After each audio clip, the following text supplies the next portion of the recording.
Welcome to the InSession Film Podcast for September 14th, 2014. This is episode 82, and I'm JD Duran. And I am Blake Pertuzit. Blake, welcome back to the show. I know you've been out the last couple of weeks. No guest, just going to be you and I holding down the fort once again. But man, glad to have you back. Well, it's always fun, and it's nice to be back here. You know, life happens sometimes Absolutely. here, but it's good to be back. It's nice to break back into things slowly with just you and I. It's going to be a lot of fun here, as always, because that's just how it happens. That's just what happens here.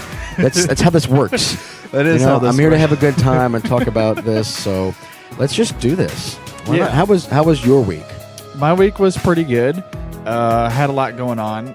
Before I get to that, though, for this week's show, speaking of, this is going to be really fun. We're going to be talking about one of my favorite actors in the entire planet right now, and that's Tom Hardy. And he's in a new movie called The Drop with James Gandolfini, which we're going to be discussing. And bouncing off of that for our top three this week, we're going to be talking about our top three Tom Hardy / James Gandolfini performances. I think there's a lot of great stuff there to cover. And then we're going to have a third segment this week where we're going to talk about some of the latest happenings that happened at the Toronto International Film Festival that happened over the last week or so. A lot of fun news coming out of there. And sort of to go along with that, a couple weeks ago, Blake, you weren't here, but we talked about our top three fall films that we're looking forward to. And to kind of go along with TIFF, since there's it showcased a lot of the fall films that's coming out this year. It'll kind of give you a platform to kind of jump in there and talk about some of the stuff that you're looking forward to. Oh, boy. As well. You know, the last thing I need is a soapbox. Well, it'll be a fun discussion, and I can't wait to hear what you have, so I'm looking forward to that. And then, of course, we'll finish off the show, as usual, with films we got to see over the last week. Before we get into that, though, I guess I'll ask you first. How was your week, man? Oh, I jumped the gun with that one there. Mine was crazy again here. I luckily had time this weekend to get back over here. It's been rough lately here. A lot of busy stuff going on with work. That's pretty much all I've had time for. So nothing too exciting on this end of things here. But, you know, it's football season, so I'm excited about that. Yeah, so your Bengals had a big win today. I'm happy about that. How'd your Lions do? Oh, wait a minute. Not so good. Yeah. Well, that. Okay, so it was so funny because last week on the show, I was like, well, my Lions, I'm sure, will come out Monday night. We'll probably lose in front of national audiences. Right. And they looked really good. They looked really good. And then today, the real Detroit Lions that I know and love showed up today. Yep. So there you have it. Also, last week on the show, I announced that my wife and we got a brand new dog, which was awesome. And if you listen to our latest extra film segment, I talked about some of the craziness of the week that we had. But I came home Monday from work, and he had chewed up DVDs and blinds and all kinds of fun stuff. These are things you learn when you get a dog. Yeah, exactly. So, but despite that was the stuff that he kind of destroyed. There was mostly little stuff. The real big incident that we had was Friday, and I was getting ready for a party that night, and he ran out of the apartment and I had to chase him all over the neighborhood for like 30-40 minutes. Yeah, and that was quite the adventure because I'm out of shape. He is very much in shape. Yeah. So it was. And he just wanted to prove it to you. Yeah, exactly. He's just throwing it back in my face. I have been there before. Yeah, so. But before we get into the show, I just want to say a quick thank you to Justin Palazzi from the Simplistic Reviews podcast for leaving us an awesome review on iTunes. Thank you very much, Justin, for doing that. We really appreciate it.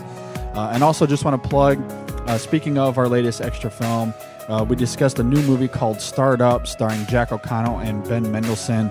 Terrific film. I really enjoyed it quite a bit, and I had a great discussion with Matt Oakes from Silver Screen Riot, so definitely go and check that out. So let's talk about Tom Hardy and The Drop. Let's get into it. And here we go.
You're listening to the InSession Film Podcast. This is episode 82. Blake, I had something once. I was respected. I was feared. No, what you had was bad clams. Well, I'm not the guy that wasted his entire life waiting for it to start.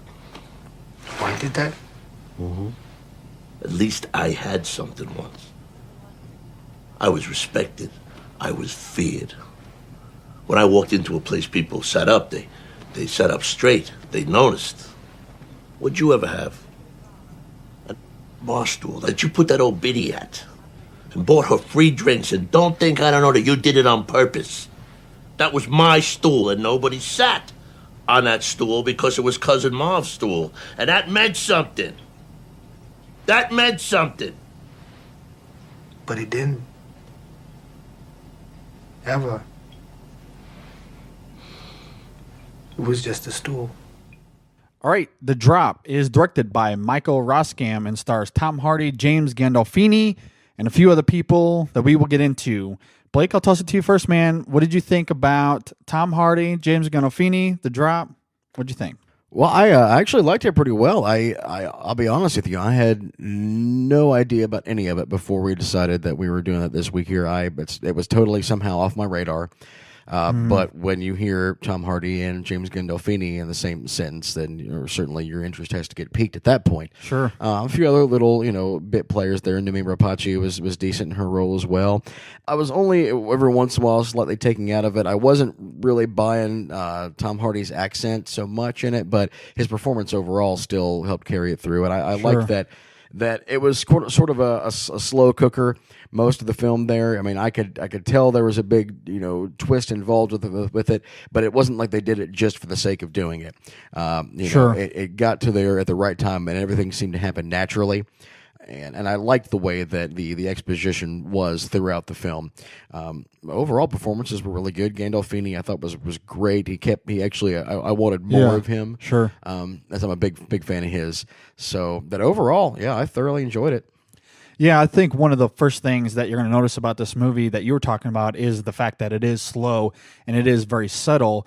But at the same time, I also think it's very thrilling, and there's a really interesting mystery element surrounding the film as well. Yeah. And I thought that brought great tension throughout the film. It's really well shot, almost has a neo-noir kind of feel to it.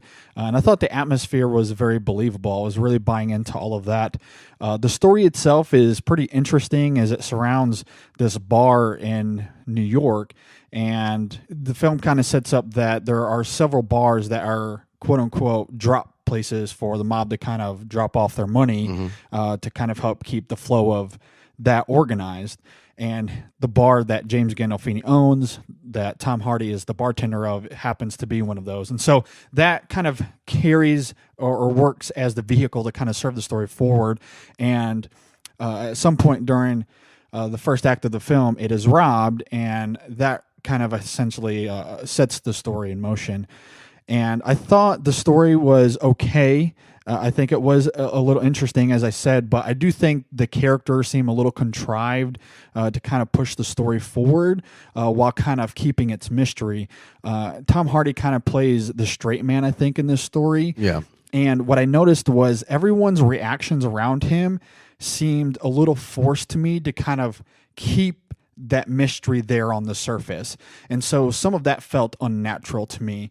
And I do agree with you, though, that the performances are solid, especially from Tom Hardy and James Gandolfini. But I just feel like some of the characters written around the story was mostly serving a purpose of the mystery and not necessarily the natural elements happening around the film, I think. Yeah, it seems like there are some scenes where Tom Hardy's character, Bob, seems a bit too soft-spoken and a bit too quiet that you don't... It seems like they're doing it on purpose at some point there. Sure. Like, it feels a little unnatural, but for the most part, like you said, some of the reactions around him and some of the ways that other story parts come into it seem a bit forced at some points, and then it kind of makes sense later on. Well, this had to happen before this happened, but there's a fair amount of mystery. You kind of wonder why certain characters are being introduced and why they focus on some other small parts as much as they do. But of course, it all comes together pretty well at the end. I was, I didn't totally see it coming, but it was. I like the way that it all sort of crystallized towards the end of the film. No, I completely agree with you. I do think that while there is kind of this overall mystery element as far as the drop and who's after these guys, there is that part of it, but there is also a mystery element surrounding the Bob character, which is Tom Hardy's character in this film. Because you're right, because he is kind of soft-spoken, he's quiet. You also kind of get a sense that there's a past to this guy that we're not really quite sure of, right? Which I found kind of interesting. So he is kind of clouded in mystery himself. But there is kind of one scene that kind of breaks that open a little bit. And I don't want to give it away, but essentially it's a scene in the bar when they're closed. Mm-hmm. And Tom Hardy is... he's wrapping something in like saran wrap and tinfoil and things like that. And Gandolfini's dialogue there is like, that's kind of interesting. Yeah. That's pretty much all I can say without giving it away. But at that point, you realize, okay, there's something more to this Bob character than what we've seen so far. And that kind of breaks it open a little bit. And as the film goes on, they do kind of play into that a little bit. And then in those final sequences, as you were talking about, when everything is kind of coming together, the way that it crystallizes, when the turn happens, it felt believable. And also at the same time, I think it fit the mold of the way they were building that character up really well. Right. And what I will say is I do like that at the point when you feel like it's going to introduce an unnecessary romantic aspect to the film and kind of muddle everything up, they go away from that. They don't do what you expect. And I kind of appreciated that because it would have just been too easy to go that route with it. Yeah. And it definitely plays into it later on. But it would have taken away from the real focus of the film at that point. I kind of am happy that they didn't go the easy way with it. I know when we're talking about a film that comes from someone who did the screenplays for films like Gone Baby Gone and Mystic River, that we're going to have something along those lines. Sure. So that's definitely when you're going into it there's going to be some aspects like that. It's going to be entertaining. No, I completely agree. And one of the things you did bring up was the romantic angle of it, but I'd feel like the romantic angle of it, again, it's not very stereotypical in the way that its tropes are played. And I also love that it's kind of surrounded by this puppy dog. Yeah. Which is kind of interesting because Bob is just walking down the street after closing the bar one night and he finds this really beaten down puppy dog in this trash can in front of this woman's house. And him and this woman, Nadia, they clean it up and they discuss about how to treat the dog going forward, who's going to take care of it. And eventually Bob kind of undertakes this dog and he has no idea what to do as far as ownership of a dog, right? Which is kind of intriguing. You're a dog owner. I'm a new dog owner. I thought it was kind of discussed about. I thought it would kind of really speak to you this week. Yeah, it was really funny because as soon as when it's introduced that he's going to take care of it, his first reaction is, I don't know what I'm doing. Yeah. Well, I will say like the first scene, like when it makes a mess on the carpet, whatever, I thought about you. When he's like got gloves and everything, like scrubbing it up. I'm like, that's JD right now. Yeah, exactly. So that was quite interesting. And another thing to go along with that is he ends up naming the dog Rocco. Mm-hmm. Well, the dog that I had growing up, his name was Rocco. So it was very engaging to me on two different fronts, the dog I had growing up and the dog that I have now. So I found that really compelling and interesting to me for whatever reason. So this one was named after a Catholic saint, though, at least. Yes. A reason, not after like Rocco's Modern Life. Yeah. No. Not quite the same. Anyway, but funny. I did find that pretty interesting. And I love how Bob his reaction to getting this new puppy dog, he thinks of it as this huge responsibility, and it kind of plays into like him as a person anyway, because I think when we see him at the bar, he treats that as this huge responsibility, and some of the stuff in his life, while he is quiet and reserved, at the same time, he just goes about doing what he needs to do, and he's just trying to stay out of trouble in the middle of it. Right. And so, when you own a dog, sometimes you're going to find yourself in troubling situations, as I did when my dog ran out of the apartment this last week. And so I love the parallel that is played there and his reaction to it. And James Gandolfini, his character's reaction to it is also quite funny because it's a juxtaposition where he's just saying, it's just a dog, right? You can handle it. Right, Blake? You can handle that? Yeah. Well, and what's kind of interesting at that part there, and I didn't really think about it until kind of just lately here, But he refers to that. He's like, well, it's not like you've got this relative that shows up in your door in a wheelchair and a colostomy bag and says, you're my responsibility now. You got to take care of me. When you find out later in the film, that's something he's actually dealing with. He's got a family member. I think it's his father they're talking about that's overseas. Yes, in a retirement home or whatever, and they're running out of money with all that kind of stuff. So he does have this responsibility. So it's kind of funny how I put that into context there. And it really does depend on your perception of it, I guess, because while what James Gandolfini's character is going through is a very serious situation, and that responsibility is a huge one, to someone like Bob, in the way that he's living his life, having a dog inject something really big into his life at the same time, that is a huge responsibility to him. And while it's not the same thing, he has a life that's now in his hands that he has to take care of. He has to do something about it, and it affects a lot of the decisions he makes. He creates a huge bond with this puppy dog, and so while that can be underplayed by people like James Gandolfini did in this film, at the same time, to other people, it is a huge deal. And so I loved the way they interjected that into the story. Felt pretty natural to me. Like I said, some of the reactions with some of the other characters that we haven't gotten to talk about, some of that felt a little forced and contrived, but I think for the most part, it interweaved itself into the story really well. Yep, I agree with that. There's not a whole lot more to add to it, but I definitely agree with the way that, it's all perception to different people, the way they're, like you said, the way he's living his life, it is a huge, big change to him. Yeah. So, and, he takes it on, with full responsibility in the film, It comes into play later on with other characters. So yeah, I think another element to that, and we can kind of move on from the dog aspect specifically, but there are themes, I think, underplayed with all the storylines in the film, not just the dog ones, of good versus evil. And we see that specifically with Tom Hardy's character and the way that he's playing these different situations. And I think that theme of good versus evil is played into his relationship with James Gandolfini's character and the stuff that's happening on the side that he sort of aware of and sort of unaware of. There's the guy that is attacking him because he now owns this dog. And there's also just the main plot storyline with the mob wanting their money back. Well, it's not necessarily just good versus evil, but it's good versus evil, and what is justifiable evil. Sure. What might be evil but needs to be done at the same time here to that make is a big things part, right. So I would agree. There's a lot of gray area that it brings into it as well that you kind of have to think about, and that plays on a few characters too.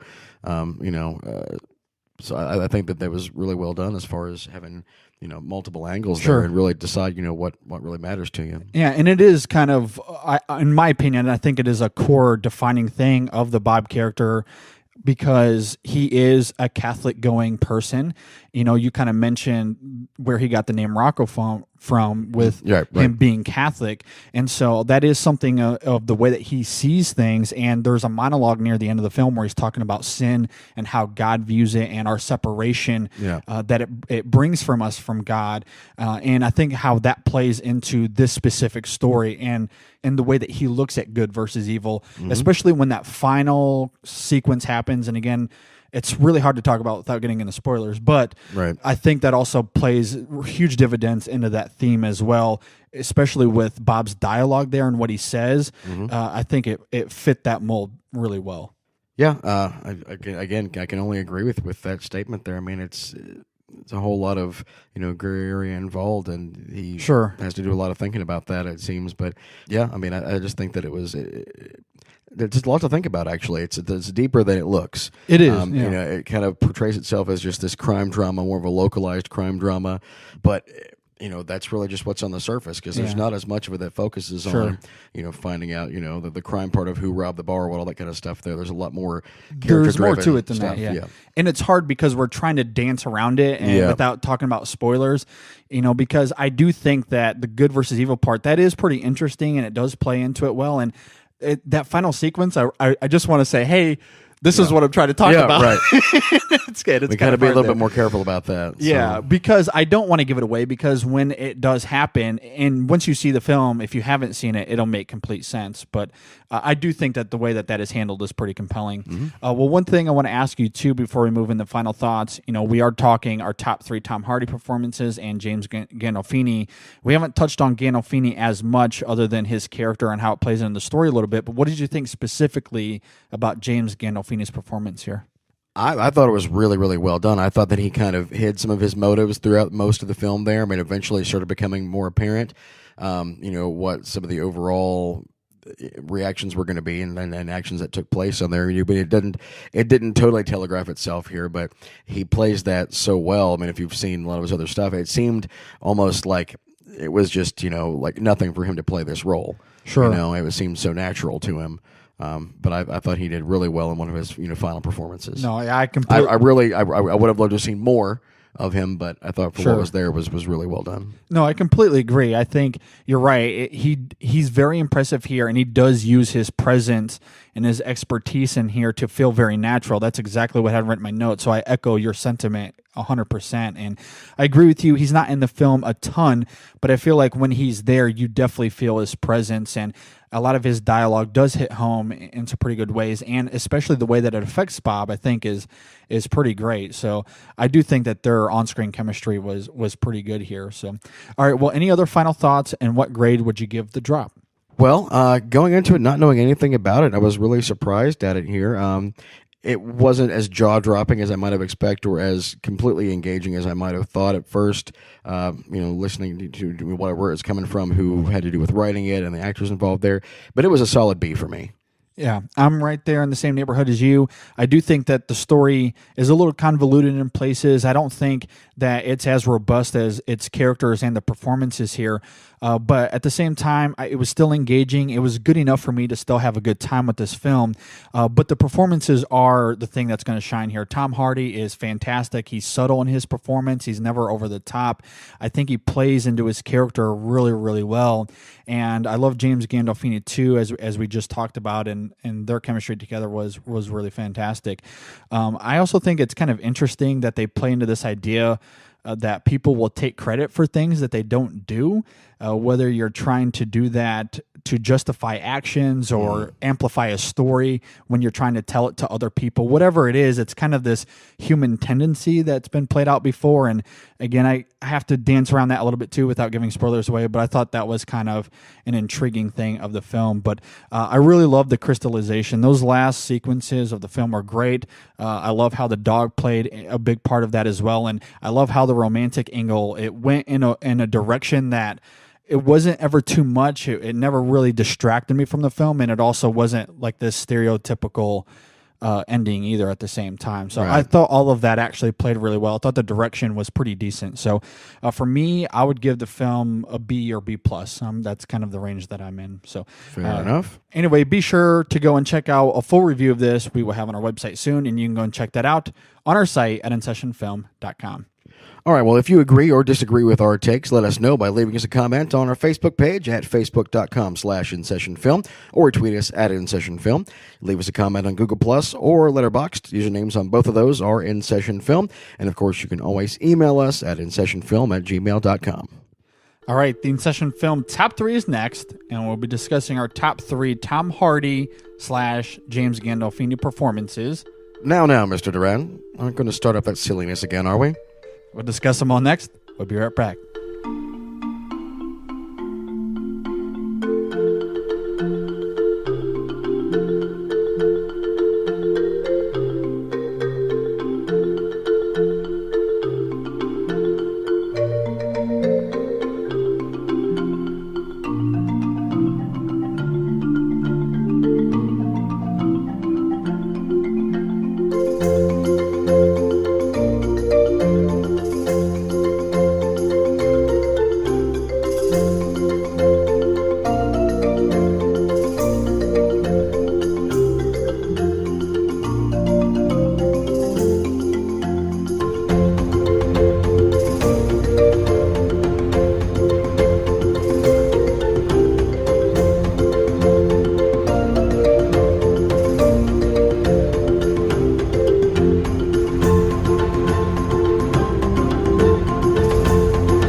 Hey, Blake, you know what? We should drop by and say hello to the first-time watchers, guys. I see what you did there.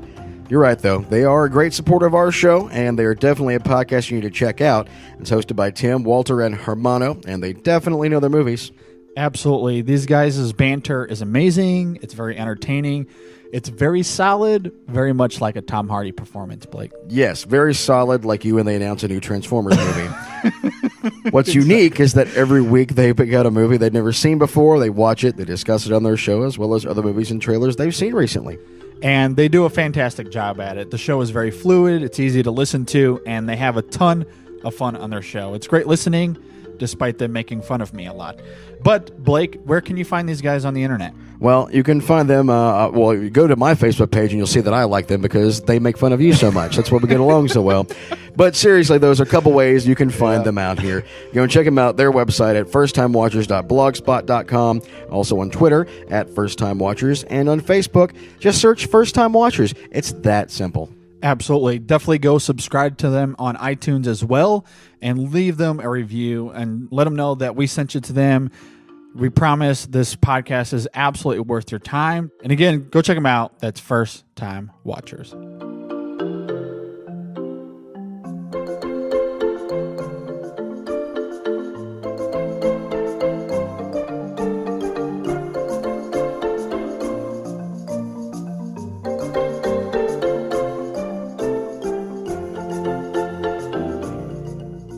You're listening to the InSession Film Podcast. This is episode 82, and now we're going to be talking about our top 3 Tom Hardy or James Gandolfini performances.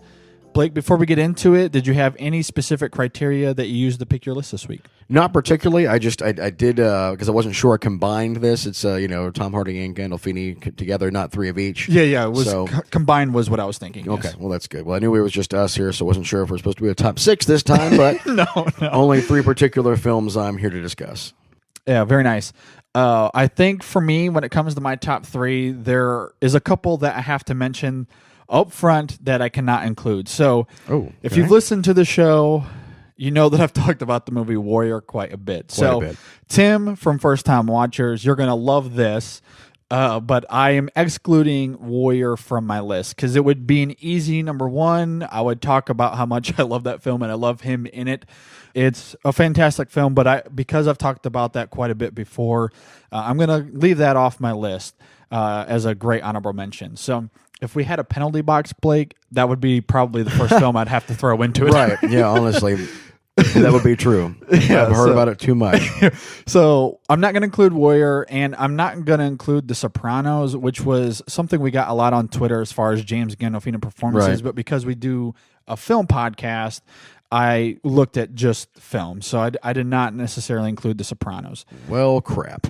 So, not to say that anyone else couldn't. It's just my specific criteria. So that's what I'm looking at. So Blake, what is your number 3? Number 3 for me. Well, this list is a 2 out of 3 here, but number 3 for me is going to be a Tom Hardy film, and for me, number 3 is going to be his performance in Lawless. Oh, very nice. Yes. I loved that film so much, especially the fact I liked that it too, yeah. I like the idea. One thing I like about Tom Hardy is a lot of the films he's gotten more notice for is that are more, based on true story films. Mm-hmm. On fact, and like the way he portrayed that role. I mean, he's obviously one of the most versatile actors in Hollywood, sure. But we've seen him play other, American characters before. But for him to play this, West Virginia moonshiner, and as tough as he is and everything else, and really portrayed it in that role too, because that was a true story. Like the scene in that movie, I mean, he got shot and how many times in the stomach and crawled and walked, how many miles actually to a hospital was the actual true story of it. But it was just really, really, really well done. I loved that film. Almost everything about that film besides Shia LaBeouf. See, I actually really like Shia LaBeouf. He wasn't that bad in it. I mean, I generally I have to put him in that general statement there. But but for that film, wasn't really bad. I liked Tom Hardy. I really liked Guy Pearce in that movie. Guy Pearce was great, yeah. But we're talking Tom Hardy, and his performance was just stellar in that film. So I agree. Number 3 for me is Lawless. I think he fit that area just fantastically well in the way that he played it. And I know that some people didn't really appreciate, some of his dialogue or his accent necessarily. I thought it fit it perfectly. I thought he was fantastic as well. Yeah, absolutely. For my number 3, I'm going to a James Gandolfini film, and this is something our good friends at the True Bromance podcast, I'm sure, will appreciate. But I'm going to the film True Romance for my number 3. That's a good one. And I love James Gandolfini in here, and he isn't in the film a ton, but when he's there, he's completely menacing. You know it when he's there. Yeah. Yeah, you absolutely feel his presence. And one of my favorite scenes too, before we get into the really big one, is when he's after our two main characters here. There's a scene where he shows up at this house or apartment, and Brad Pitt's character is just sitting there. And surely I thought something terrible was going to happen. Yeah. Like I was like, oh, I'm just waiting for it. I'm just waiting for it. Like something terrible is going to happen there. And I think it was even better that like nothing happened. Yeah, I know, because you're like, oh my god. But that's the brilliance of his performance in that movie, is he's so scary that he was so intimidating, and I was like, "Oh, Brad Pitt, you better watch out." But when nothing did happen, I think that's a great testament to how good it was. And of course, you get into one of the film's most pivotal scenes with his torture scene of Alabama, and I was scared for her. I feel like I felt every blow with her. He was so violent and unrelenting, so completely believable, and I feel like his performance was crucial to the third act of that film. Yeah. The way it plays out, and the way that scene ends with Alabama too was such a huge relief when it happened. You're like, oh, thank God I can breathe again. That was torture for me. Yeah, well, but you talk about somebody who's in the film so little, and talk about with a film that has such a all-star cast pretty much. Yeah, and for him to carry that much weight in it, for being on screen so little, just speaks volumes. I absolutely, completely agree. So, True Romance, my James Gandolfini performance, is my number 3. What do you got at number 2? Number 2 for me is going to be Bronson. Very nice. With Tom Hardy here, and it's been a while since I saw it. And when I saw it, it was well before we ever started doing this whole thing here, and before I really knew anything about it. It just popped up on my queue on Netflix one time, and I said, "What the hell? I'll watch it," and was blown away. He's incredible. It was so just good. literally, it was just amazing to me. I mean, I did not see any of that coming. I mean, talk about the fact of the way he just. I can't get into it into great detail because it was just so amazing. It's almost left me speechless, to be perfectly honest. Aside from all the full frontal nudity in it, but otherwise, it made total sense of the story. Like, this dude was just here to f people up. I mean, was, and it was wild. It was just a great performance to be able to play that kind of a character. Sure. Once again, speaks volumes to Tom Hardy, and I can only, see where he's going to go in the future too from stuff like that. Just shows how versatile he is as an actor. And we had a couple of tweets on Twitter where people were like, "Well, I'm not really too familiar with Tom Hardy, so I can't comment on my favorite performance of his outside of The Dark Knight Rises," which is probably what he's most known for now. But that's one that I recommended to everybody that tweeted us and said, "Oh, I'm not familiar. Go watch Bronson. He's so terrific in that film." Absolutely. For my number 2, I'm going to another Tom Hardy film, and one that's pretty recent, but one that I absolutely love if you've listened to our show. And I'm going to a film from earlier this year, Blake. I'm going to Locke and his performance as my number 2. This is still my number 1 film of the year so far, and his performance is a huge reason. He's so naturalistic as Ivan Locke, and what I love about this film is he's this nice guy. He's a regular guy. He loves his family, but he made a pretty big mistake, as we all tend to do throughout our lives. But I think the big difference between Ivan Locke and most other people is that he's willing to own up to his mistake, and he's willing to deal with the consequences, whatever they may be, which is very affable. And I think it's a precedent a lot of us should follow. And I feel like a lot of the time in film, and even in real life to a degree, I just don't feel like we see people willing to humble themselves to that degree, knowing that there's going to be these huge consequences. He just goes for it, and he tries to deal with it the best he can. And he's very grounded. He's very solid. He's very strong.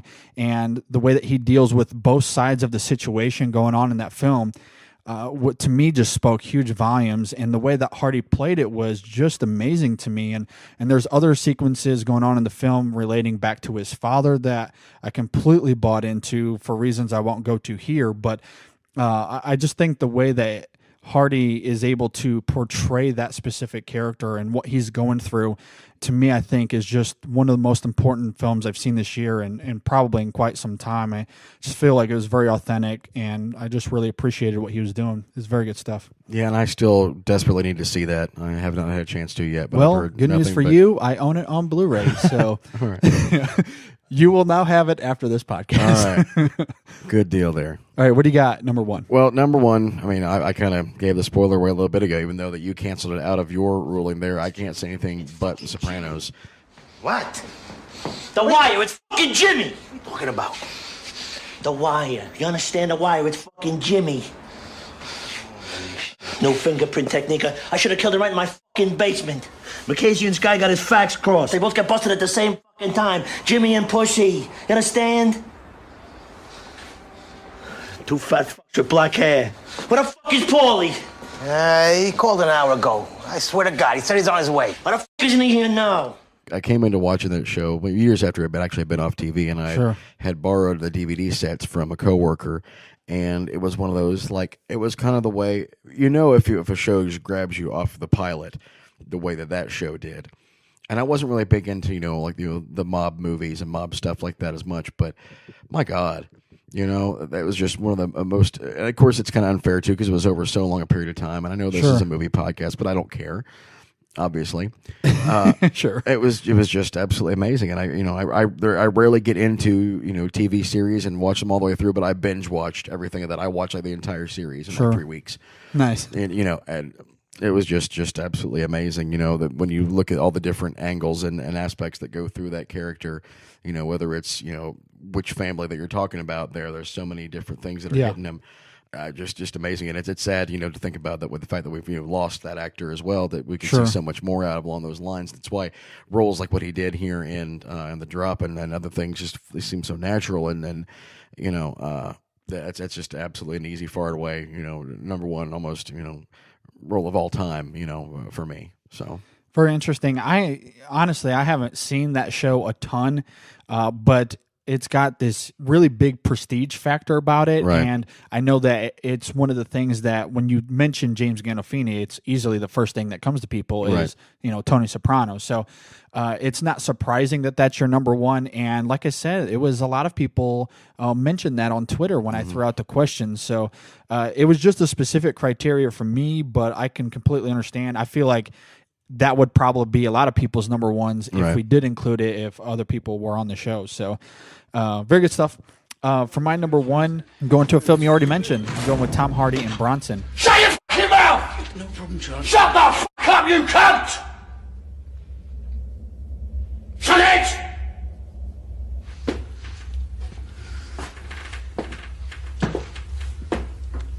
Right!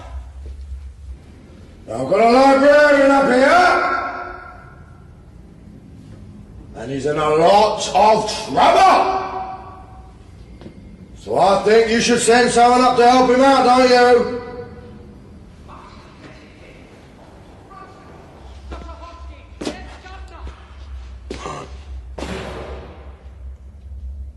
Sit down. Roll down the fucking cars, you cunts! What I love about this, for all the reasons you said, Tom Hardy is playing this character that is just incredibly intense. It's gripping. He's violent throughout a lot of this, which is really compelling to me. He's just really brooding and amped up, and he never loses that energy throughout the film, which is fantastic. And if you're not familiar with this film, he's playing this guy that was sentenced to prison for 7 years, but because of his behavior within the walls of the prison, he ended up serving 34 years, most of it in solitary confinement, because this guy would grease himself up, get fully naked, and just have these huge fights with the prison guards. And he would just beat these people to a bloody pulp most of the time. And he is arguably one of the most famous prisoners of all time. And, one of my favorite scenes of the film was the prison kind of lets him start being in this art room. And he has this art instructor that he eventually takes hostage and gets really creative with. Which I really, I thought that was really funny. I loved it. And you knew as soon as they let him doing that, this is probably a bad idea. Like, why would they let him do this? But it's like, really, you guys knew what you were getting into. You signed up for this. But he does this mostly for pure joy. Like, it's never really explained why he's this way. There's no backstory as, maybe he had a bad childhood and he just kind of grew up that way. It's never really explained other than you get the sense that he probably just enjoys this. He just loves beating the hell out of people. he loves it. All right. Which is just crazy. And Hardy showcases that just masterfully. Like, he is incredible. He really bulked up really nice for this. He's got the bald head in this film, and he's huge, and he just showcases that anger and rage that defines this character so well. And As much as I love Tom Hardy in Warrior, and that film speaks incredible volumes to me, this is arguably also his best performance he's ever given. It's so good. So again, if you're not familiar with Tom Hardy, go see Bronson. I cannot recommend this film enough. So it's not for everyone, but I would say he's still really great. It's entertaining for sure. Quite. All right. Well, did you have any other honorable mentions, Blake? Oh, yeah. There's all kinds of honorable mentions here. I mean, obviously, True Romance would have been on my Gandolfini list, as well as Last Castle.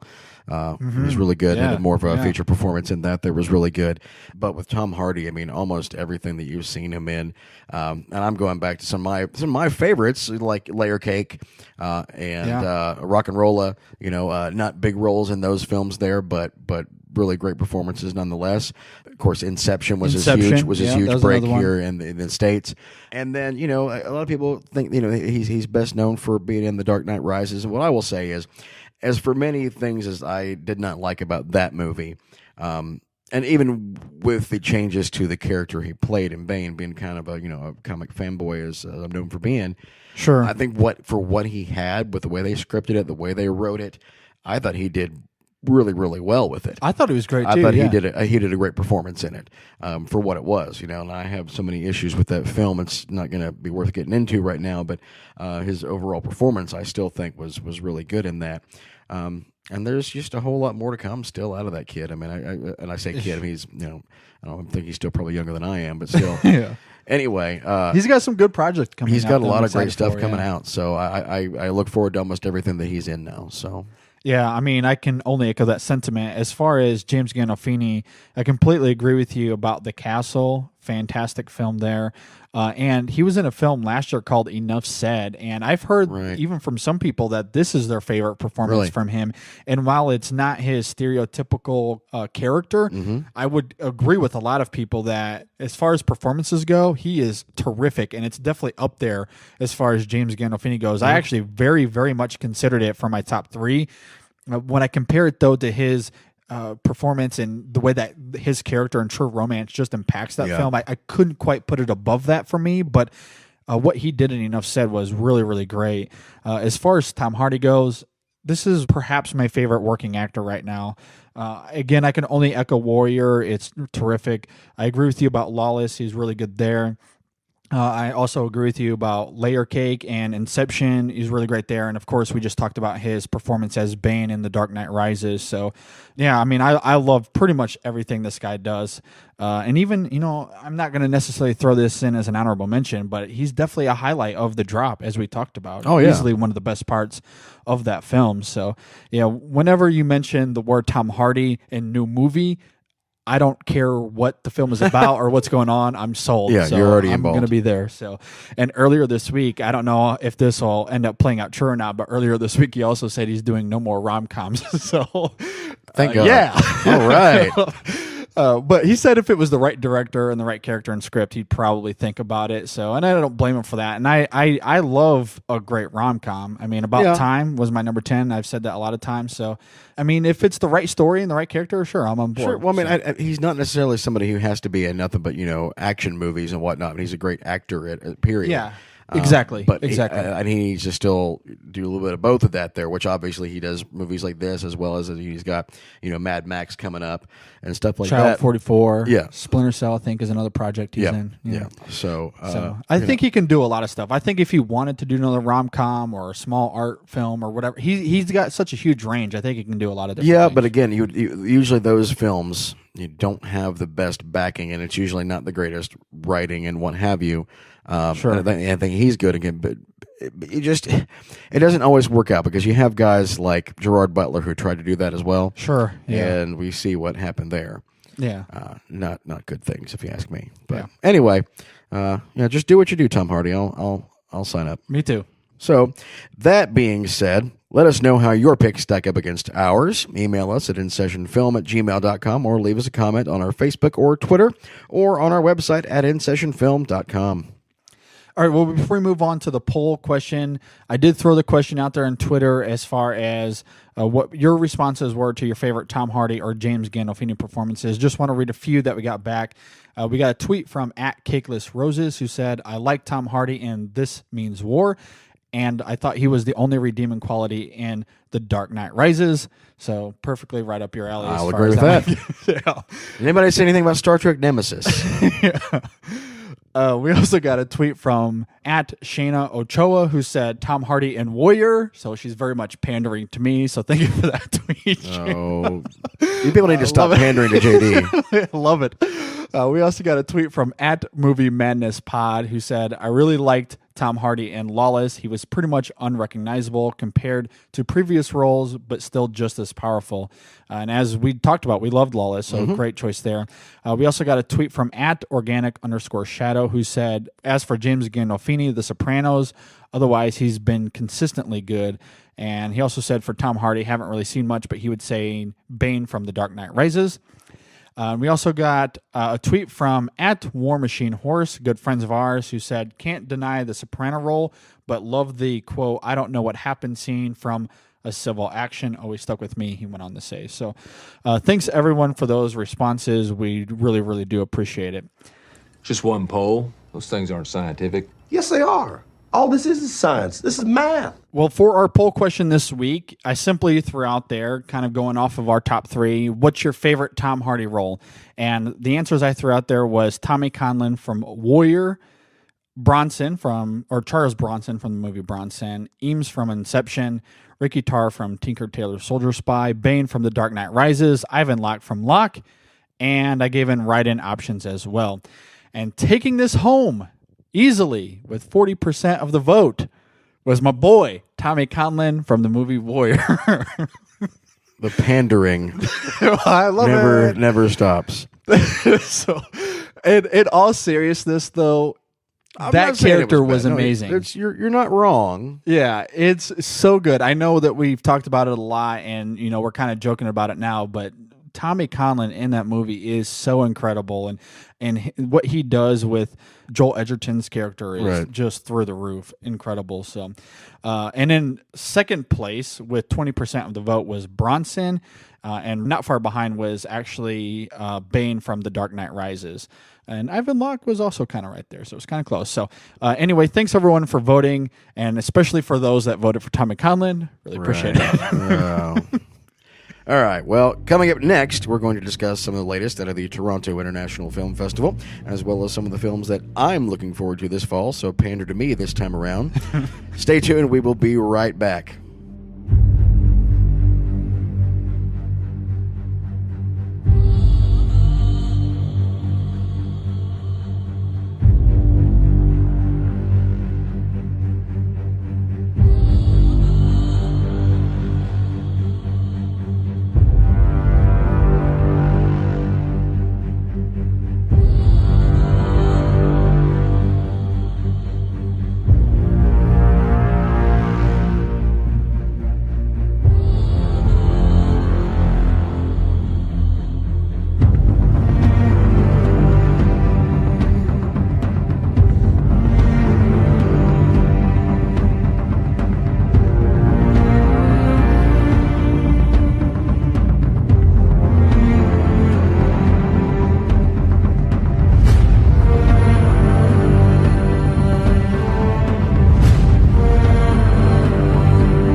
You're listening to the InSession Film Podcast. This is episode 82.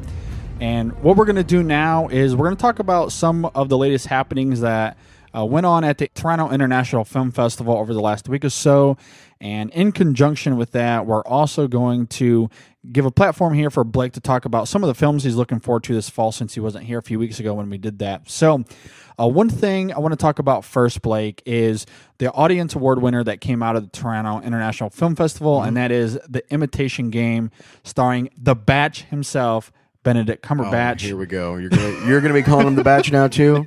Hey, I love him. What are you gonna do? Oh, I didn't know that you were. Oh, you're like a 14-year-old fangirl right now. Suddenly, for those that aren't familiar with this film, though, is that would be me.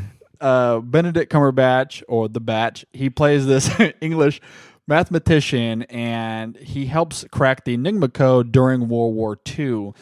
So the premise sounds pretty interesting, but what do you think about this, Blake? Well, despite the batch, I can't get over that. I'm sorry. So sorry. The premise itself intrigues me. I like some of these different. I don't know what I'm looking for here. These offshoot sort of behind the scenes World War II stories. Yeah, I like a lot. Although the last time we saw that with the Monuments Men, it didn't turn out so great. So not really sure where to go from that. But it does have a good cast. I like. I'm not a huge fan of The Batch. I don't dislike him at all. Sure. I like Keira Knightley, Mark Strong as well. So it definitely has some good players involved here. So I'm sure I'll sign up for it and see what's up. And it's getting a lot of good press now as well, which is something that the Monuments Men never did. Sure. We're talking about this period piece anyway, is why I keep bringing that up. That era, but. Yeah, I'm definitely gonna be interested by the time comes out. I'm not sure if there's any trailers yet or not. I haven't seen anything, but I will be on the lookout. Yeah, well, I think first I'll say I'm a much bigger fan of The Batch than you are. Obviously. I agree with you, though. Keira Knightley, Matthew Good, Mark Strong. The cast is really, really great here. The one thing that keeps me at an arm's length, and this is just straight my ignorance, is because I don't know much about the director, Morton Tyldum. I'll have to do more research into that. If anyone else is familiar with them, let me know. I'm not hugely familiar, but like you said, there's a lot of great press about this right now. A lot of people buzzing about this film, and so it's one that I'm really intrigued by. And the Audience Award winners at TIFF has usually, historically anyway, done pretty well at the Oscars as well. So that is also one thing that is pretty intriguing about that as well. So yeah, I mean, anytime you put Benedict Cumberbatch in a film, much like Tom Hardy, I'm there. So I look forward to that one. Another one that's coming out later this fall too, and this isn't one that we talked about a couple weeks ago when we discussed our top 3 2014 fall films, but Jon Stewart from The Daily Show has a new movie. This is his directorial debut in a film called Rosewater. And for those that aren't familiar with this, one of the correspondents from The Daily Show, Jason Jones, went to Iran, did this piece about being an American spy, which was all satire, it was all comedy. Right. But amidst that, he interviewed this Canadian journalist, which he was arrested for basically being with these quote-unquote American spies. Yep. And he was tortured by the Iranian government for something like 120 days or something like that. And when he got out, he wrote a book about it, which then Jon Stewart got a hold of, and he did this movie of. And while we've never seen a film from Jon Stewart, I like his show a lot. I think the way he pieces that together is really smart. And obviously, that's a very different medium than this film, but I think the guy's really intelligent. He's a really smart guy, and the early reviews of this have been terrific so far. So I'm pretty intrigued by this. Yeah, I'll definitely agree with that there. I mean, I've read some of his things he's written, has to do, with other things besides with what the show that they do, which I think that just shows you how smart a guy he is to write that kind of, smart satire, because that's one of the hardest things to do and do well. But he's definitely very smart, and I think that he's been a good writer from what I've experienced thus far here. And this kind of story, especially that kind of hits close to home, I think is going to be very well done. I look forward to it. And I don't know how he is as a director. We'll see. But we'll find out about that. Yeah, absolutely. Well, moving on, another one I wanted to ask you about, and this is one that we did talk quite a bit about a couple weeks ago, is Foxcatcher, the Bennett Miller film starring Steve Carell and Channing Tatum. A lot of people saying this is Carell's best performance of his career. And Tatum and Mark Ruffalo are also great in it, is what a lot of people are saying. But what do you think about this one, Blake? Yeah, I'll tend to agree with that. From what I've seen so far, a couple of trailers and clips that I've watched so far is really, really amazing. I mean, you don't, for some of the actors that are involved here, that you don't expect that kind of a serious work out of. And people that have done some serious stuff before, but this looks to be above and beyond any of that. So, yeah, I'm definitely looking forward to this. Yeah, I can only echo that sentiment. As we talked about on that show, you'll know that I'm really anticipating that film as well. I think moving on, one film that I wanted to bring to your attention too, Blake, is a film that actually debuted at Sundance but also played at TIFF as well, and that is Whiplash with Miles Teller and J.K. Simmons. And I've heard really great things about this, and people are saying that J.K. Simmons, this could be an Oscar contender kind of performance. Wow. Which is pretty incredible. And essentially, if you're not familiar with this, Miles Teller is this young musician who is trying to make it as a top jazz drummer, and J.K. Simmons is basically his instructor, and he's very cruel, very mean, and very intense, and it's kind of their journey of getting there. So what do you think about this one, Blake? Well, I definitely do enjoy J.K. Simmons. You don't often hear about him being talked about with Oscar performances. That's the thing. He's so solid though, and everything he does, I can see it. Yeah, yeah. I think given the right opportunity, I can totally see that being possible. I will definitely see that. I have not heard anything about it just yet here, so I'll have to look that up and get a little more familiar. But I'm definitely interested in that. Okay, well, let's kind of look outside of TIFF a little bit. I just want to get your kind of general thoughts. What are some of your favorite films you're looking forward to this fall, man? Well, there's a few bigger budget ones that were, that are coming out that I'm, familiar with when we talk about things like Fury coming out with, a World War II film with Brad Pitt. Looks really, really good.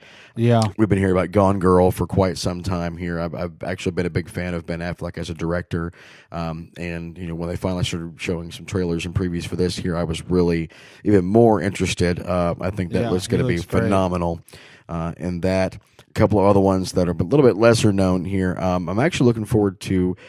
There's a film coming out with Daniel Radcliffe called Horns. Yeah, that just is a very interesting story, and I don't know what to make of it just yet, but it's definitely got my interest peaked. So let me interject here a little bit. So this is another one that we didn't talk about a ton a few weeks ago on the show. Anything specific about that film that jumps out to you? Well, I mean, it seems to be an interesting concept. The way I don't really know what to make of it just yet. I mean, you got obviously a film. There's a young couple. Something happens. The girl involved there is killed somehow, and it seems to be this town is blaming it on the boy character, which is Daniel Radcliffe. Sure. And he starts to actually physically manifest horns. Yeah. Whether it has to do with him actually being an evil character in the film or what, I can't make out just yet.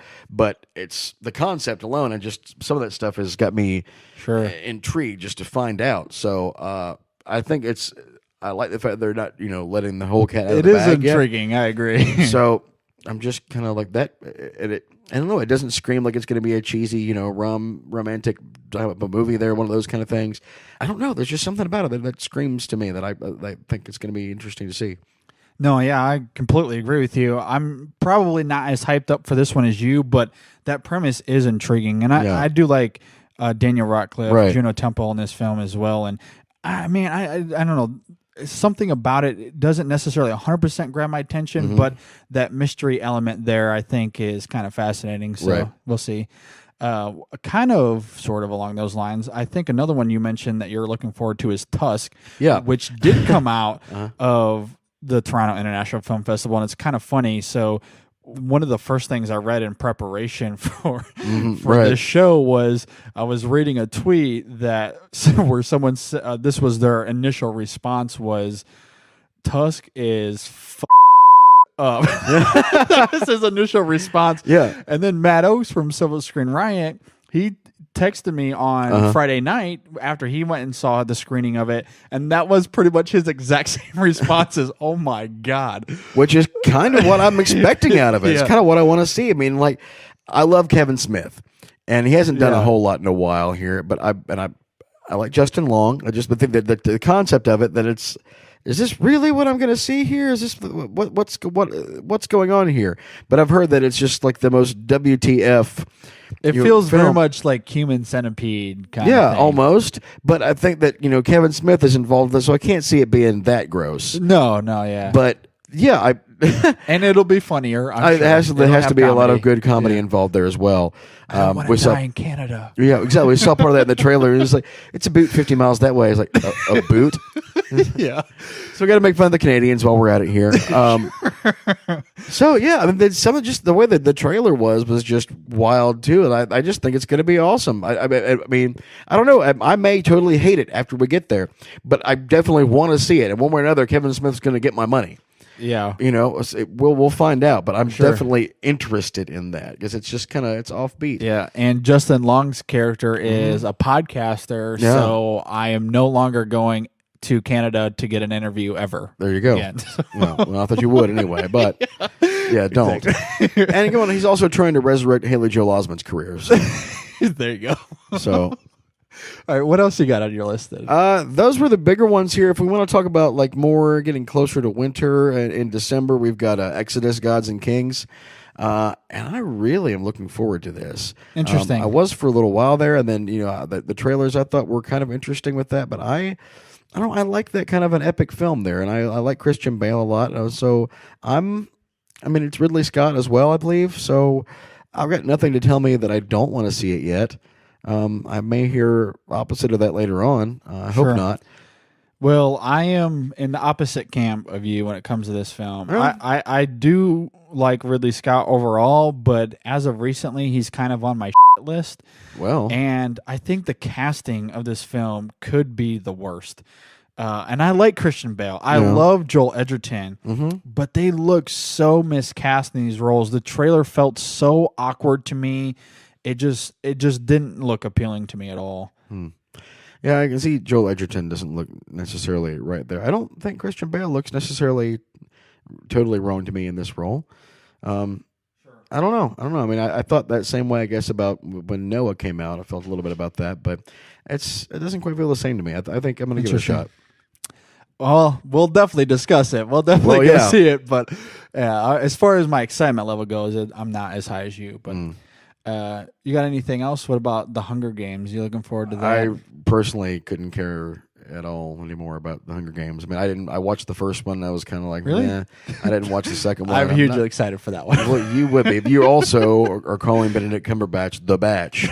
So that's what he goes by, right? Well, no, probably not. No, I don't think all right, so. But Benedict, if you're listening, I apologize sincerely. Yeah, because he listens to this.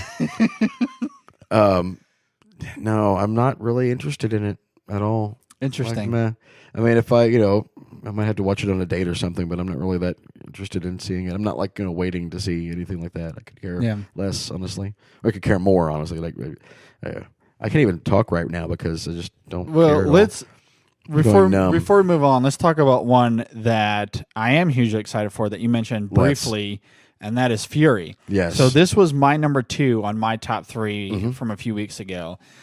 They just came out with a second trailer, which I haven't watched, and I don't know if I want to because that first trailer was one of my favorite trailers of probably the last 5 years. Really? I love this trailer. I think it looks fantastic. The cinematography looks gorgeous.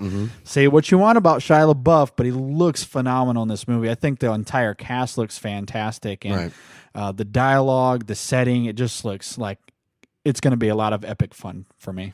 Well, I agree. The last time I saw Brad Pitt in World War II, he got him a lot of scalps. He did. Probably a little bit different story here. Maybe a little bit. But again, I love those period pieces. I love the World War II movies and all that. So I think it looks really, really, really good. Yeah, and they got real tanks. I don't know if you know that. But I did not know that. They got real tanks from like various museums and stuff to kind of shoot the film, which was pretty intriguing. More interesting. So. Yeah. Well, I got to ask you about this. So I know that you're mostly a fan of Christopher Nolan. So what do you think about Interstellar? I have not made up my mind yet. Interesting. I don't know. And I think part of it, here's if I've got to speculate a little bit, is that it seems like with the trailers, what we've seen so far is honestly going to be about a third to a half of the movie. So I think it looks to me like that's actually pretty much all just from the first half of the film. I actually agree with that, yeah. That I think that there is going to be a whole lot more with that. Because obviously, but it's not spoiler talk. Obviously, it's about finding, somewhere in interstellar travel to, recolonate, because the Earth is dying at that point in that film. But I think that we're going to have a whole lot of that movie. I don't think it's going to be just like the last few minutes of exposition. I think that's going to be a lot involved with some other planet or something like that, and then that's going to play into back with Earth and things. Yeah, I think that's me. That's why I'm speculating on it. Yeah, I don't think we've seen a lot of that film. And yet. I don't know how to feel about it though, because I want it to be that way. I don't want it to be Contact Part 2. Sure. It's what I kind of worry about with that. Now, again, I mostly have faith in Christopher Nolan for the most part, and mostly with Matthew McConaughey lately. Sure. So I think that being said, I think we're going to be okay with it, but I'm not quite an arm's length. I'm like, shoulder distance maybe, but I don't I don't want to get too close to it because I'm afraid that it's a film that I'm going to fall in love with beforehand and then be let down. Sure. And I don't want that to happen. Well, I can see your point. For me, when you put Matthew McConaughey, who's been on fire, and Jessica Chastain, really a lot of that cast, with Christopher Nolan, who I really like, Hans Zimmer doing the score, for me, the recipe, I can only anticipate it more, and it feels like it's coming together really good. Like I feel like it's going to taste amazing. So, I mean, we'll see, though. I completely agree with you, though. I don't feel like we've seen a ton of that film, which I've loved about the trailer so far. Which I'm not complaining about. Don't get me wrong. But I'm just, part of me is just kind of worried to a little bit. I don't know. Interesting. Well, let me ask you about Paul Thomas Anderson and Inherent Vice. Are you a big PTA fan? I'm kind of indifferent, really. That's not really on my huge list of things right now. I'll check it out, obviously, but I don't really know a whole lot about it at this point, so I'm not going to try to say too much and get ahead of myself. A lot of people know a whole lot about that film yet. So I don't want to speak too much. Interesting. That was a big one we talked about a few weeks ago on that show. Okay, well, just a couple more before we move on then. Sure. Dumb and Dumber 2. I know you're a big fan of the first one. Of course. Yeah, I absolutely cannot wait to see that because I can't imagine it being bad at this point. I honestly can't. Sure. I think that some people are going to say, well, whatever's a letdown. Like, dude, it's been 20 years. Sure. I just want to see more. I want to see the old Jim Carrey is what I want to see. I want to see some old, stupid, slapstick Jim Carrey, and I think that's exactly what we're going to get. Well, let's hope so. The trailers for me it's very hit or miss, but and maybe it's just my nostalgia. I love the first one. I haven't rewatched it in a long time, so I'm hoping that it would hold up well, but we'll see. The trailer so far is... I don't know. We'll see. But it could just be my perception because it's how many years later? 15 years later? Literally 20 years. 20 years? So, yeah. So, anyway, let us know your thoughts about this. Let us know if you agree or disagree with anything that we're talking about. Let us know what you think about Blake's list as far as the fall films. Look forward to hearing that. You can hit us up on Facebook, Twitter, or just email us InSessionFilm@gmail.com. All right, Blake. Let's finish out the show with films we got to see over the last week. Stay tuned. We'll be right back.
Hey guys, just want to pause for a quick second to say a quick thank you to those that are supporting the show.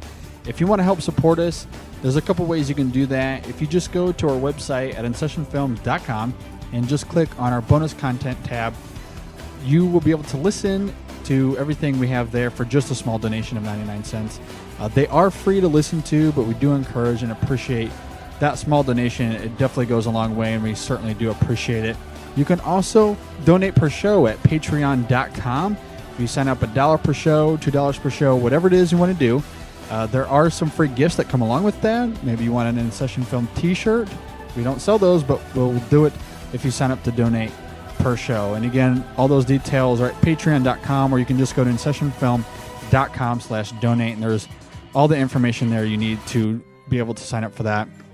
And as mentioned up at the top of the show, we are sponsored by Audible.com. If you just go to audibletrial.com/InSessionFilm, you'll get a free audiobook and a free 30-day trial there just for signing up. They have a bunch of great stuff.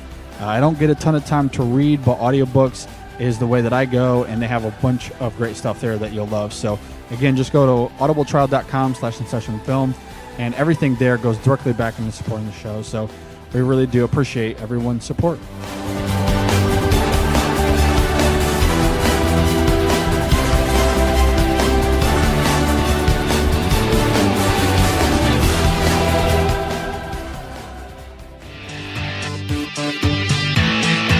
Hi, this is Greg. This is Chuck.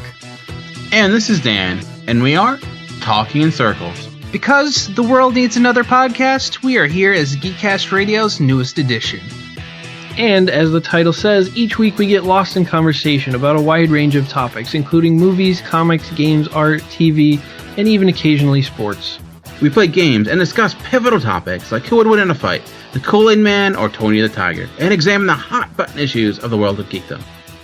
We keep things fresh by taking timeless topics in new directions. We are simply three friends having a fun time talking about life's most fascinating foibles. Stay connected with us every Tuesday on iTunes or at geekcastradio.com. You're listening to the InSession Film Podcast. This is episode 82.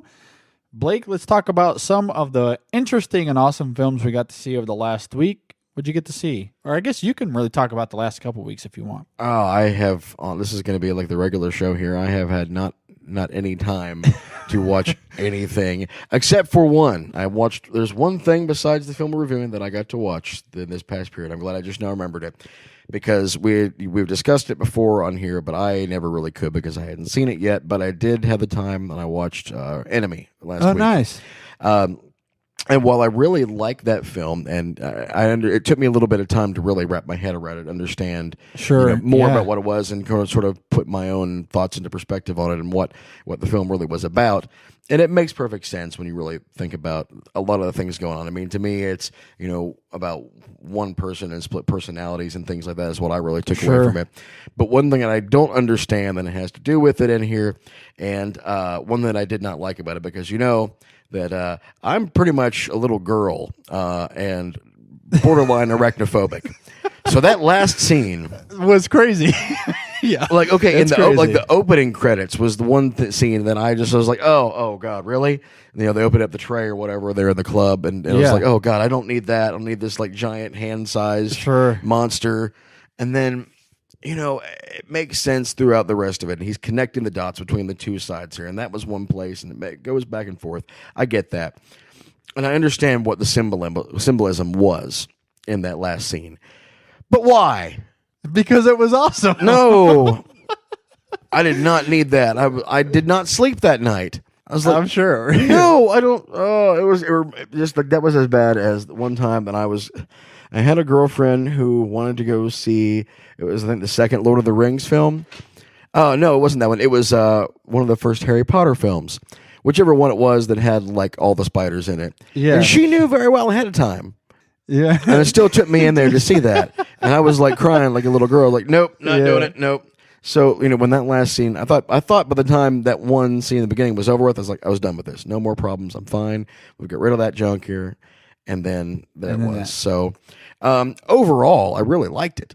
I really enjoyed the performances were great. Jake Gyllenhaal is an actor who has grown a whole lot over the past few years, I feel. Sure. And when he played the two different characters and played them so very differently, and you could even see his stature was different when he was playing the one character, and it was surprising to me to see it that well done. That was practically a one-man show. But aside from that last scene, which I didn't know anything about, except for not even from talking to you about it, but when I rented it online, it said, to the last, unnerving image. I'm like, well, that's gonna be weird. But it's like him and a double and something like that. It's weird. And then there was that. Yeah, sure. And I literally had to sit there for a minute, like, what? Why did I just see that? What? Oh, I don't know. I don't like that. I know. It's crazy because you literally see it happen. Mm-hmm. It quickly changes to Jake Gyllenhaal's face, and his face is very much what the. And then it cuts, but that's the end. Well, see, but more, I love it. To me, what more of a what the F face that he was making? It seemed like he was kind of like nodding, like he got it at that point. Yeah, like he understood. Oh, that's what's wrong with that, me. Yeah. Like he understood. That's what it made sense, what it was, why he connected the dots of the two places there, living this double life.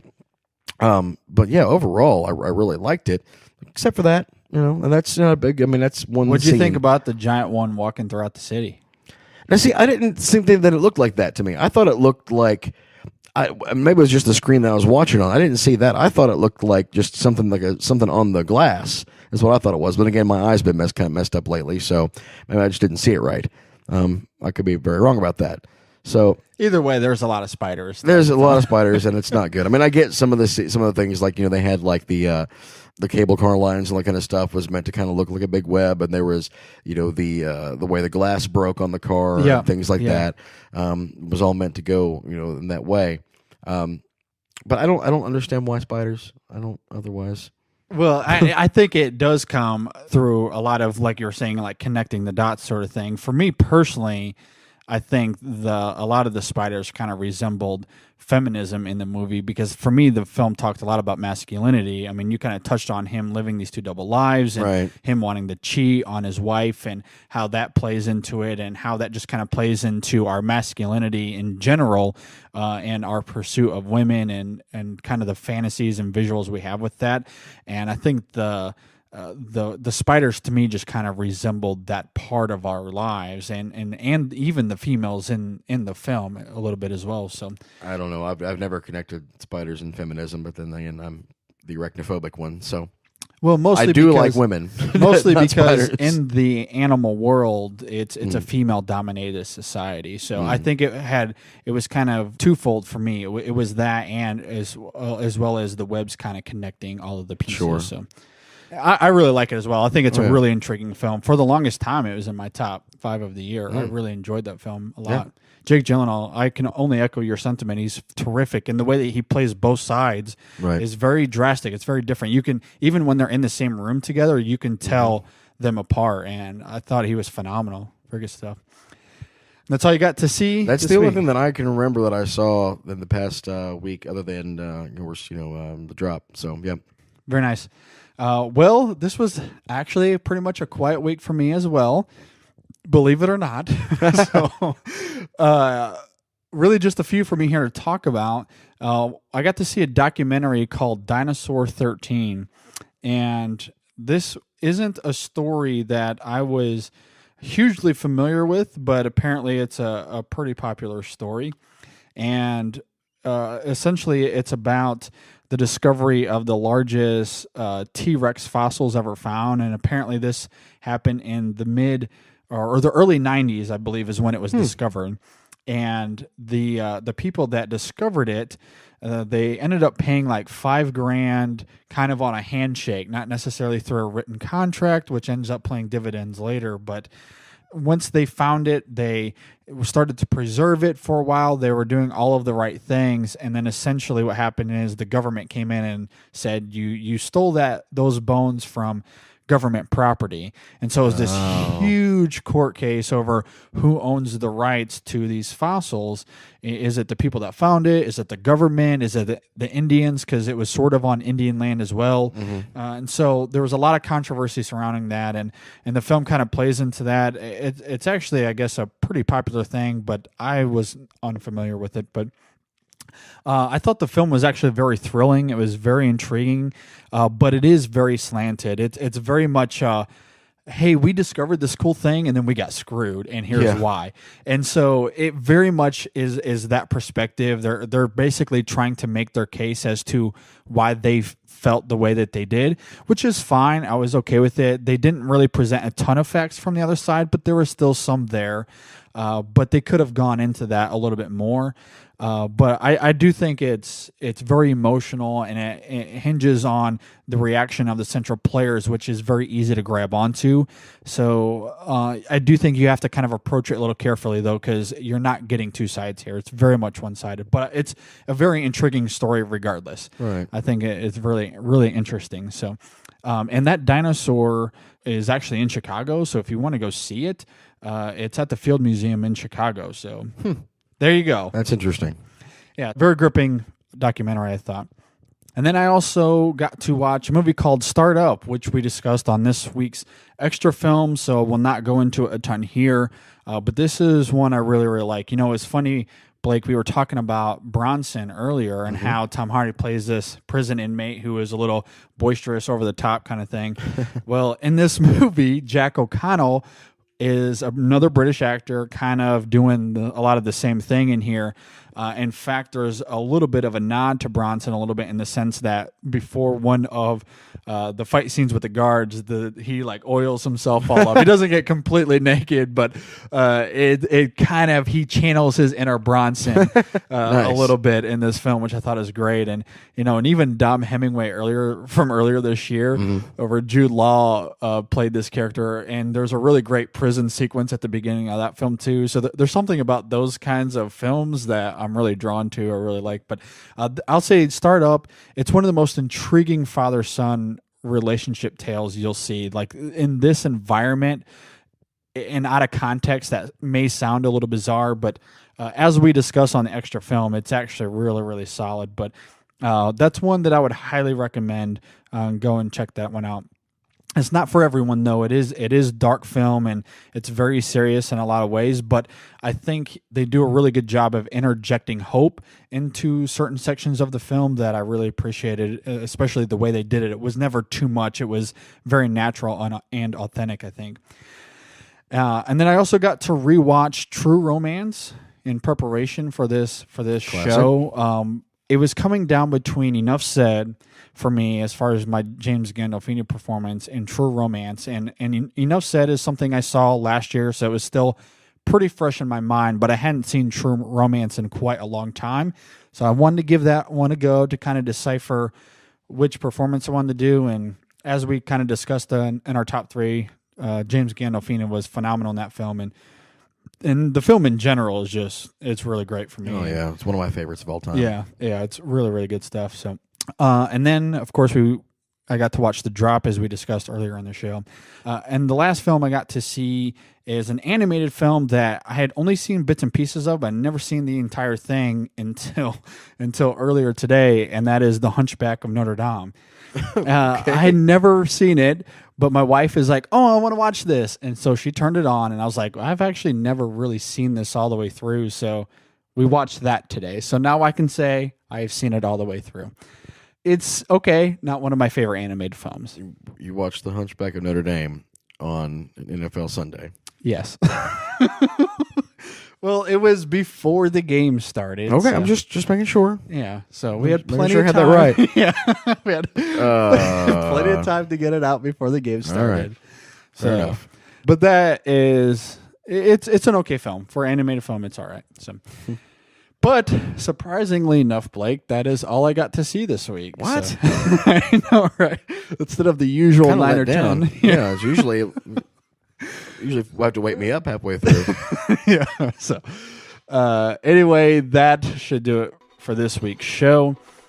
Be sure to go and like us on Facebook at facebook.com/InSessionFilm. You can also hit us up on Twitter at InSessionFilm and on Google Plus as well. Just search InSession Film. And as I've mentioned the last couple of weeks, our main podcast, our full-length shows are now up on YouTube as well as the other platforms you can subscribe to us.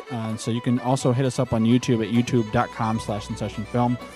And also sign up for our monthly newsletter. You can do that on Facebook by clicking the newsletter tab or on our site at InSessionFilm.com/newsletter. As always, all of our reviews are up on the website as well as on Letterboxd, so check us out at letterboxd.com/InSessionFilm. We do try to respond to every piece of email we get, so email us at InSessionFilm@gmail.com. Be sure to subscribe to us on iTunes and on Stitcher, and while you're over on iTunes, please leave us a review. We love that publicity, that free marketing. We greatly appreciate that. Also, check out our Listen Now page on our website at InSessionFilm.com/listen-now. And the InSession Film Podcast is supported by our super awesome listeners like you. Once again, if you want to help us, just go to our website at InSessionFilm.com and click on our bonus content tab in our main menu to hear our bonus content for just a small donation of 99 cents. Or you can just go to InSessionFilm.com/donate and you'll see a bunch of other information there and how you can help us out. You can hear everything we do on our mobile app, and I would highly encourage this. You can get everything under one roof for just a one-time fee of $1.99. And you can find that app on the Amazon Market for Android devices, the Windows 8 phone store for Windows devices, and the Podcast Box app for iOS devices. And you can see all the details and all the links at InSessionFilm.com podcast.com/apps. And next week on the show, we're going to be discussing The Maze Runner, which looks kind of intriguing. What do you think about this one, Blake? Excited for this one? I'm not really excited for it because it just reminds me of another version of the Hunger Games is what I'm thinking. It kind of has that feel. That's what it gives me. So I don't know. We'll see. Yeah. Obviously, we're going to watch it, but yeah, depends on. I'm not really saying I'm super excited about it. Yeah, and we're going to discuss our top 3 mazes Blake would like to get out of. What? Just kidding. I don't know what we're going to do. That's not bad. I mean, there's a couple of them. I mean, I'm already thinking about the one in The Shining. So, there you go. Yeah, exactly. I mean, I've already got one of my top 3 already down, so let's do that. There you go. My work's almost done with. So we'll figure that out as we go. But I kind of do look forward to The Maze Runner, but we shall see. Before we get out of here, Blake, any final thoughts on anything before we leave? Nothing really in particular, honestly. I think I've got most of the poison out so far this show. All the poison? I think most of it. You got to get it out of there. You got to vent a little bit here. There's not a whole lot left to talk about, I don't think, here. Not a whole lot of final thoughts left about Locke here. Again, I'm not super excited about The Maze Runner, but we'll do it anyway. No, I think I'm good. Well, I love you, Tom Hardy. If you're listening to this show, please give me a call or email me. Got a lot to talk to you about. It's getting more awkward and awkward.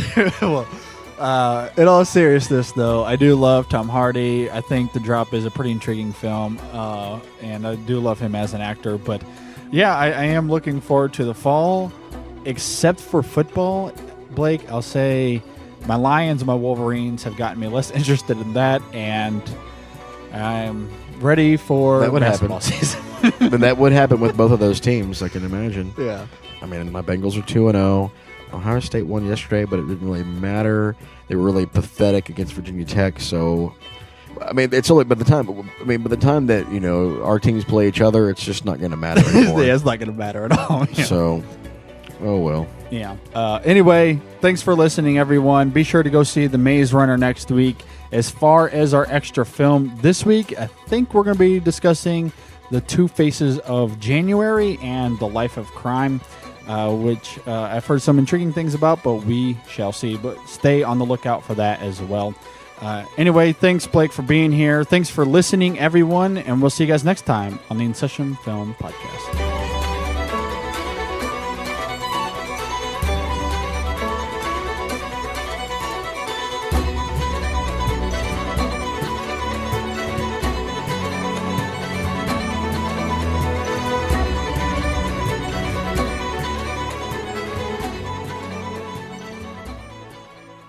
For the entire version of our podcast, be sure to subscribe to us on iTunes or on Stitcher, or check us out online at InSessionFilm.com.